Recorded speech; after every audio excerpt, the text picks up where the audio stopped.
नमस्कार। सूरत में बाढ़ आई थी, तब लोग ऐसा सोच रहे थे कि बहुत नुकसान हो गया है, रूटीन पे लाइफ़ आने में बहुत समय जाएगा, पता नहीं क्या होगा, कैसे होगा, बड़ी दुविधा में थे। और उसके बाद, उस बाढ़ के बाद सूरत की जो लाइफ़ ट्रैक पर आई, बड़ी फ़ास्ट आई और सूरत ने जो ग्रोथ देखी, सूरत सिटी ने, ना one of the fastest growing cities in the world, Surat city. Mumbai में बम के धमाके हुए थे, अटैक हुआ था, मुंबई भी एकदम ठंडा पड़ गया था, ट्रेनें रुकी हुई है, बंद है। मुंबई में 2-3 बार ऐसे हुआ है। उस समय भी लोग सोच रहे थे कि जब शुरू होगा तब क्या होगा, बड़ी समस्या होगी, प्रॉब्लम होगी। लेकिन दूसरे ही दिन लाइफ शुरू हो गई। हमारे देश में ऐसी कई बार समस्याएं आ चुकी है। बस एक महामारी जो आई है अभी, ये भी एक ऐसी ही समस्या है और बहुत से लोग सोच रहे हैं कि बहुत बड़ी मंदी होगी, लोगों के बिज़नेस ठप हो जाएंगे, नौकरियां चली जाएगी, थोड़ा असर होगा। लेकिन बहुत जल्दी रिकवरी भी होगी, बहुत जल्दी हम फास्ट ट्रैक पर भी आ जाएंगे, बहुत जल्दी ट्रैक पर आ जाएंगे। इसलिए घबराने की ज़रूरत नहीं है, क्योंकि हम भारतीयों के जो मूल में है, हमारे कल्चर में, हमारे ब्लड में ऐसी कुछ चीज़ है पहले से कि हम बहुत जल्दी रिकवर हो जाते हैं। इसलिए एक चीज़ ध्यान में रखें कि इस समय निगेटिव ना सोचें, बहुत पॉजिटिव सोचें, पॉजिटिव बने रहें। और समस्या है, लेकिन इस समस्या को हम एक अपॉर्चुनिटी की तरह, problem is not a problem, it's an opportunity given to us. ये हमारा पेशेंस चेक करने के लिए है, शायद ये हमारा एंड्योरेंस चेक करने के लिए है, ये हमें सुरक्षित रखने के लिए है। ये सारी चीज़ें पॉजिटिवली सोचें। ये इसलिए बोल रहा हूँ क्योंकि एक पेरेंट ने, मैं नाम नहीं लेना चाहूँगा, और किसी ग्रुप में उन्होंने पोस्ट किया कि स्कूल ने ये जो नाटकबाजी शुरू की है, ऑनलाइन टीचिंग, ये बंद करनी चाहिए। वैसे भी अप्रैल, मई और जून, ये 3 महीने में उतनी अच्छी पढ़ाई नहीं होती है। अप्रैल में तो नया सेशन शुरू होता है और बहुत से बच्चे तो रेगुलर नहीं हो पाते, एडमिशन चलते रहते हैं। इसलिए फिर जून में सेकेंड वीक में स्कूल शुरू होता है, मई तो वैकेशन चला जाता है। तो जो रियल पढ़ाई शुरू होती है वैसे भी जुलाई से होती है, तो ये सब बंद करना चाहिए। वैसे भी जुलाई तक लॉकडाउन खुल जाएगा, स्कूल शुरू हो जाएगी जुलाई में शायद, तब देखेंगे। अभी ये सब बंद कर दीजिए। क्यों बंद कीजिए? कारण है कि बच्चे मोबाइल पर ज़्यादा समय देते हैं और mobile is not good for the students. ज़्यादा समय नहीं रहना चाहिए, बिल्कुल नहीं रहना चाहिए। अब मैं एक सवाल पूछना चाहूँगा। जब बच्चा 6 घंटे स्कूल में आने जाने में, अगर बस में आता है या स्कूल दूर है तो भी आप 1.5 घंटा 2 घंटा समझ के चलिए, 1 घंटा समझ के चलिए, 7-8 घंटे बच्चा बाहर रहता है, ट्यूशन में 1-2 घंटे जाता है, या दोस्तों के साथ खेलने के लिए 1-2 घंटे जाता है, तो लगभग बच्चा 10 घंटे बाहर रहता है। और उसके बाद घर आने के बाद 1 घंटा या 2 घंटा मोबाइल फ़ोन लेकर अगर उस पर खेलता है या चैटिंग करता है, जो कुछ भी करता है, तो भी हमें लगता है कि बच्चा मोबाइल बहुत ज़्यादा यूज़ कर रहा है, इसको मोबाइल का एडिक्शन ना हो जाए, इसलिए हम केयर करते थे। ज़रूरी है। अब आप सोचिए कि अगर ऑनलाइन टीचिंग नहीं हो रही है, टीचर भी नहीं पढ़ा रहे हैं और बच्चा घर पर ही है, ना उसे दोस्तों के साथ खेलने जाने मिलने वाला है, ना वो स्कूल जा रहा है, ना ट्यूशन जा रहा है, कुछ नहीं, घर पे ही बैठा है, आप उसे कैसे एंगेज करेंगे? It's not easy task. तो अब mobile is not harmful, mobile जो है उसका सदुपयोग कैसे करें, ये बताने की ज़रूरत है, ना कि ऑनलाइन टीचिंग बंद कराने की। बच्चे को, अगर बच्चा 1 घंटा 1.5 घंटा, कुछ स्कूल्स वाले 2 घंटे ज़्यादा से ज़्यादा, कई जगह पे तो 1-1.5 घंटे का ही ऑनलाइन होता है, उससे ज़्यादा नहीं है, ज़्यादा से ज़्यादा 2 घंटा होगा या 2.5 घंटा होगा। अब इसमें ऑनलाइन बच्चे ने अगर कुछ पढ़ा है और उसको रेफ़र कर रहा है बुक के द्वारा, या कुछ आंसर्स अपने नोटबुक में वो लिख रहा है, या टीचर उसको जो गाइडलाइन दे रही है वो पढ़ रहा है, कुछ कर रहा है, तो ही इज़ एंगेजिंग हिमसेल्फ। अगर बच्चा अपने आप को एंगेज कर रहा है तो that's a positive thing, that's a positive use of mobile phone. हाँ, अगर आपका बच्चा मोबाइल पर पबजी खेल रहा है या चैटिंग में फंसा हुआ है या मोबाइल गेम्स का एडिक्शन उसे लग चुका है, तो फिर सोचने वाली बात है। ये मॉनिटरिंग तो हमको ही करना पड़ेगा, लेकिन ऑनलाइन टीचिंग बंद कर दें, that's not a good suggestion. Teachers जो भी पढ़ा रहे हैं, प्रिपेयर कर रहे हैं अपने आप को, आप सोचिए कि वो टीचर्स भी प्रिपरेशन बंद कर दें कि नहीं भाई, अब स्कूल तो जुलाई में शुरू होने वाली है, तब देखेंगे, या होगी तब देखा जाएगा, जुलाई में हो या जून में हो या अगस्त में हो, कब जब होगी तब देखेंगे, ये महामारी ख़त्म होगी उसके बाद ही हम देखेंगे। तो आपको लगता है जो प्रिपरेशन अभी हो रही है, जो टीचर्स अभी जो सिलेबस के साथ, अपने करिकुलम के साथ जो जुड़े हुए हैं, वो जुड़ाव वैसा ही रहेगा, या बच्चे का जुड़ाव वैसा ही रहेगा टीचर के साथ? एटलीस्ट ऑनलाइन टीचर्स के साथ बच्चे जुड़े हुए हैं। अब हमारी फ़र्ज़ ये बनती है कि हो सके तो हफ्ते में, 15 दिन में या 2-4 दिन में, जब भी आपको मौका मिले, फ़ोन करें टीचर को, पूछे कि भाई टीचर, आप ऑनलाइन पढ़ा तो रहे हैं, लेकिन बच्चे के कितने समझ में आ रहा है, बच्चा आपको रिस्पॉन्ड प्रॉपर कर रहा है कि नहीं कर रहा है, हमारा ऑब्जर्वेशन क्या है, हम जो देख रहे हैं बच्चे के साथ वो क्या है, ये सारी चीज़ें देखें। इसमें किसी भी चीज़ को नेगेटिव लेने की ज़रूरत नहीं है। अब कुछ लोग तर्क भी देते हैं, नहीं ऐसा नहीं है, मैंने तर्क भी पढ़े हैं, कमेंट्स में तर्क आते हैं तो पढ़े हैं। तर्क दिया है कि जिनके पास मोबाइल फ़ोन नहीं है, स्मार्टफ़ोन नहीं है या लैपटॉप नहीं है, या जिनके पास इंटरनेट का कनेक्शन ही नहीं है, ऐसे भी बच्चे हैं, उनका क्या होगा?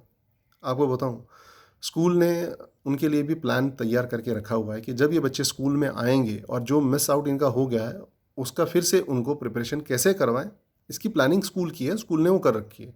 और वो नहीं होगी तो उनके पेरेंट्स को भी मैं कहूँगा कि आप डेफ़िनेटली प्रिंसिपल से बात कीजिए, टीचर से बात कीजिए और पूछिए। और जब बच्चा स्कूल आएगा तो डेफ़िनेटली उसके लिए हो जाएगा। अगर नहीं होता है तो फिर से क्या किया जाए, इसका भी प्लानिंग रहेगा। आप प्रिंसिपल से या स्कूल मैनेजमेंट से बात कर सकते हैं बिल्कुल इस बारे में। इसमें घबराने की ज़रूरत नहीं है, चिंता करने की ज़रूरत नहीं है। प्लस क्या करना चाहिए ये पेरेंट्स को पता नहीं है। क्यों? क्योंकि हम खुद 8-10 घंटे ड्यूटी पर जाते थे, 12 घंटे ड्यूटी करते थे या शॉप पर चले जाते थे, और जब आते थे तो बच्चा अपने आप में पढ़ रहा है, कर रहा है, जा रहा है और ट्यूशन आ रहा है। बच्चा जो बता रहा है दैट इज़ ऑल ट्रू, हम मान के चल रहे थे। सब ये स्थिति हमने देखी है। तो उस समय हमें नहीं पता था। अब मैक्सिमम समय बच्चा अपने साथ है। ऐसे समय में हम उसके साथ कैसा व्यवहार करें, क्या करें, नहीं समझ में आ रहा है हमारे। और जिनके समझ में नहीं आ रहा है वही पेरेंट्स शायद थोड़ा फ्रस्ट्रेट हो रहे हैं। तो ये प्रॉब्लम को मैंने जैसे बताया कि अपॉर्चुनिटी समझ के, अब इसे अपॉर्चुनिटी कैसे समझे, बच्चों के साथ एक इमोशनल स्ट्रॉन्ग बॉन्डिंग बने। आपका बच्चा आपके साथ इतना घुल मिल जाए कि आपके जैसा फ्रेंड उसे कहीं नहीं मिले। क्या हो सकता है? सुबह जल्दी सब उठें, एक साथ योगा करें, प्राणायाम करें, मेडिटेशन करें। साथ में आप जब नाश्ता ले रहे हो तब कुछ पुरानी यादें ताज़ा करें। जब उसके बाद में रामायण सीरियल चल रही है, 9 बजे आती है, रामायण सीरियल देखें और उसमें से कुछ अच्छी चीज़ें नोट डाउन करें कि क्या-क्या सीखने को मिलेगा हमें इसमें से। जब हम खाना बना रहे हो तो साथ में मिल के बनाएँ। सब्ज़ी कैसे, आलू की सब्ज़ी कैसे बनेगी या बैंगन की सब्ज़ी कैसे बनेगी, रोटी बनानी है तो रोटी गोल कैसे बेलनी है। बहुत सारे बच्चे हैं उनको गोल रोटी नहीं बेलने में आती, तो आप सिखा सकते हो कि देखो रोटी ऐसे बनती है, कितना आटा, कितना पानी, कैसे गूँथा जाता है आटे को, और रोटी कैसे बनती है। क्योंकि ये भी एक जीवन का हिस्सा है, अपना खुद का खाना खुद बनाना आना चाहिए। अब ये जो समय है जब बच्चा सीख जाएगा कि हाँ भाई रोटी ऐसे बनती है, सब्जी ऐसे बनती है, खिचड़ी ऐसे बनती है, ये कौन सिखाएगा? ये हम उसे सिखा सकते हैं। इसके बाद में घर में बैठकर कैरम है या चेस है, ये खेल सकते हैं। इंडोर जो बचपन में हम खेलते थे, ऐसे सारे खेल बच्चों के साथ घर में खेल सकते हैं। कुछ नहीं तो एक संगीत सभा हो सकती है, अंताक्षरी हो सकती है फैमिली के बीच में, सामने-आमने बैठ के 2 ग्रुप बन जाए। एक साइड में दादा-दादी हो, बच्चे हों, एक साइड में आप हो, चाचा-चाची है, इस तरह से। अगर जॉइंट फैमिली नहीं है, न्यूक्लियर है, तो न्यूक्लियर में भी ऐसा हो सकता है कि परफॉर्मेंस बेस पे कर सकते हैं। मम्मी ने एक गाना गाया, पापा गाएँगे या बच्चा गाएगा, इस तरह से कुछ न कुछ गीत संगीत का माहौल बन सकता है। आर्ट एंड क्राफ्ट हो सकता है, पेंटिंग हो सकती है, जो हॉबीज़ थी वो हो सकती है। कई बार आपके पास्ट एक्सपीरियंसेस, आपके बचपन के एक्सपीरियंसेस आप शेयर कर सकते हैं। आप बच्चों को बता सकते हैं कि क्या सही है, क्या गलत है। बच्चों के साथ आप अपनी स्ट्रगल बता सकते हैं। जहाँ आप जॉब कर रहे हो, उस जॉब के जगह पे आपको क्या-क्या समस्याएँ आती हैं, आप कैसे डील करते हो, किस-किस प्रकार के लोग मिलते हैं, दुनिया कैसी है, ये कुछ बच्चों के साथ शेयर कर सकते हैं, आपके सब एक्सपीरियंसेस। होगा क्या, बच्चा भी आपके साथ अपने एक्सपीरियंसेस शेयर करेगा। कौन जैसे जैसे उम्र बदलती है वैसे वैसे चॉइसेस, लाइक्स, डिसलाइक्स, ये सारी चीज़ें बदलती जाती है, भावनाएं बदलती जाती है, सही कौन गलत कौन, ये धारणाएं बदलती जाती है, सत्य क्या है ये समझना यू नो हर एक लेवल पे अलग अलग होते जाता है। तो ये चीज़ें बच्चों को समझाने का काम ये अभी हमें मिला है, और ये गोल्डन पीरियड है, एक अपॉर्चुनिटी है, इसे समझ के इसका सदुपयोग करें। लॉकडाउन बेशक एक्सटेंड हो चुका है, उसके बाद फिर मई वैकेशन है, स्कूल शुरू कब होंगे, उसकी गाइडलाइंस क्या आएगी, नहीं, वो सब आने वाला है, वो सब होने वाला है, उसकी चिंता करने की अभी से ज़रूरत नहीं है। और we all are in the same boat, हम सब एक ही स्थिति से जा रहे हैं, ऐसा नहीं कि किसी की स्थिति अलग है और किसी की नहीं है। इस दौरान बच्चों को इस महामारी से लड़ने के लिए जैसे सैनिटाइज़र का यूज़ हो गया, हाथ धोना हो गया, कहाँ कहाँ क्या हो सकता है, जो चीज़ें हमें पता चल रही है वो है। दूसरा, आरोग्य सेतु ऐप डाउनलोड कर लें, और आरोग्य सेतु ऐप में सारी जानकारियाँ, जो सेल्फ असेसमेंट टेस्ट है वो कर लें। इसके बाद जो फैमिलीज़ को कोई नहीं है, या जो है ना दहाड़ी मजदूरी करके कमा के सुबह कमाएंगे तो शाम को घर में खाना बनेगा, इस तरह का जिनका माहौल था, ऐसी फैमिलीज़ में अगर किसी को आप सपोर्ट कर पा रहे हो तो सपोर्ट कीजिए, नहीं कर पा रहे हो तो गवर्नमेंट को सपोर्ट कीजिए। पीएम केयर्स, तो बताइए कि पीएम केयर में जो फंड है, नरेंद्र मोदी जी हमारे देश के प्राइम मिनिस्टर, उन्होंने जो अपील की है वो किस लिए की है? कई सारे लोग हैं वो कैसी स्थिति से जा रहे हैं, उनको क्या करें हम, और कौन सी गलत हैबिट्स है, इस दौरान हमें क्या नहीं करना चाहिए। जैसे कुछ लोग यहाँ वहाँ थूक रहे हैं, तो वो कितना रिस्की, कितना खतरनाक है। सोशल डिस्टेंसिंग क्यों ज़रूरी है, क्यों हमें एक दूसरे से दूरी बना के रखनी है, क्यों हमें मास्क पहनना है, बाहर जाते तो मास्क पहनना है, ये सारी जो चीज़ें हैं ये बच्चों में हम एक संस्कार का हिस्सा समझ कर डालें, एक संस्कार का हिस्सा। सुबह शाम दोनों समय, दोनों क्या, अभी तो पूरा समय बच्चों के साथ है, तो इस पूरे समय में जब जब मौका मिले वो सारी चीज़ें उजागर करने की कोशिश करें, और इसको एक अपॉर्चुनिटी की तरह लें कि जो चीज़ें शायद एज अ पेरेंट हम नहीं दे पा रहे थे, या हमें जो समय नहीं मिल पा रहा था, जो हम अपना दिल खोल के बच्चों के साथ नहीं जी पा रहे थे, वो हम अब जिएंगे, ये समय में जिएंगे, इसका पूरा उपयोग करेंगे, क्योंकि ऐसा समय फिर शायद मौका भविष्य में मिले नहीं मिले। ये समस्या है, लेकिन इस समस्या का हमें सदुपयोग करना है, ऐसा समझ कर करें, और किसी भी निगेटिव बातों में ना फंसे। स्कूल्स जो कर रहे हैं वो अच्छा ही कर रहे हैं। आपकी जानकारी के लिए बता दूँ, माता पिता जैसे बच्चे के हित के बारे में सोचते हैं, बच्चे के भविष्य के बारे में सोचते हैं, वैसे ही भविष्य के निर्माण के लिए स्कूल के टीचर्स, बच्चों के हित के लिए स्कूल की मैनेजमेंट, स्कूल के प्रिंसिपल्स, ये सब लोग भी सोचते हैं, इनके माइंड में भी प्लान चलता है।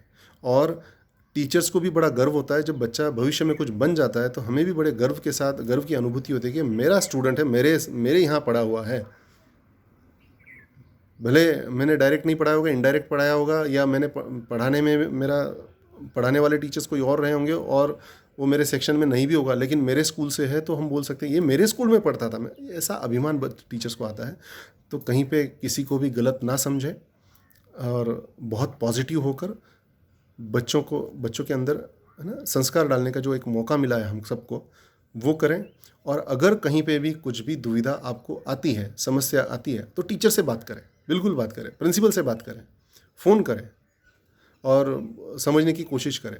अगर समझो बच्चों के अगर कोई साइकोलॉजिकल ट्रीटमेंट चल रही हो, बच्चों की कुछ हैबिट्स, गलत हैबिट्स में पड़ गए हो, ऐसे भी कुछ हो सकते हैं, कम होंगे लेकिन होंगे, तो उनके पेरेंट्स भी, जो काउंसिलर्स हैं, दे आर अवेलेबल, वो अवेलेबल है, उनका आप उपयोग करें। स्कूलों में भी काउंसलर्स होते हैं, उनका भी आप उपयोग करें। आप स्कूल को कांटेक्ट करें, बताएं कि इसके काउंसलिंग सेशन हुए थे लेकिन अब रह गए, तो फ़ोन पे काउंसलिंग हो सकती है, बिल्कुल हो सकती है, करा सकते हैं।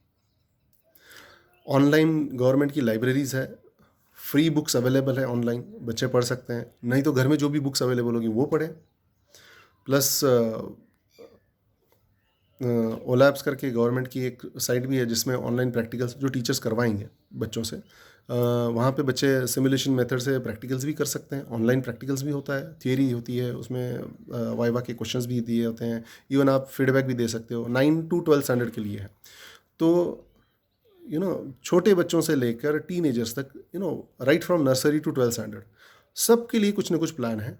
आप अपना एक टाइम टेबल बना लीजिए और उस टाइम टेबल के अकॉर्डिंग आप अपना शेड्यूल बना लीजिए, और उस शेड्यूल में आप देखिए बड़ा आनंद आएगा। जब आप आपके फेवरेट गीत जो कभी आप गुनगुनाया करते थे फैमिली को सुनाएंगे, देखना आपको बड़ा आनंद आएगा, बच्चों को भी आनंद आएगा। बच्चे जो करते हैं, जो गीत गाते हैं, जो प्रेयर करते हैं स्कूल में या कभी प्लेज बोलते हैं, आप कभी बोलिए उनको कि बोल के दिखाएं यहाँ पे घर पे, पता चलेगा आपको कि बच्चा कितना कॉन्फिडेंटली बोलता है, सबके सामने बोलता होगा तो कैसे बोलता होगा। ये सारी चीज़ें बच्चों को इनकरेज कीजिए। जहाँ भी कहीं अच्छा best out of waste, waste में से कुछ बेस्ट बना सकता है, क्राफ्ट वर्क कुछ कर सकता है, घर के कामों में हेल्प करता है, बहुत सारी चीज़ें हैं करने लायक, बहुत सारी चीज़ें हैं। और जल्दी ही हम उम्मीद करते हैं कि हम सब लोग सोशल डिस्टेंसिंग मेंटेन करेंगे, घर में ही रहेंगे, सेफ रहेंगे, और भगवान से भी प्रार्थना करेंगे कि जल्दी से जल्दी इस समस्या से हम सबको उबारें, निकालें। Stay home, stay safe. Thank you. जय हिंद।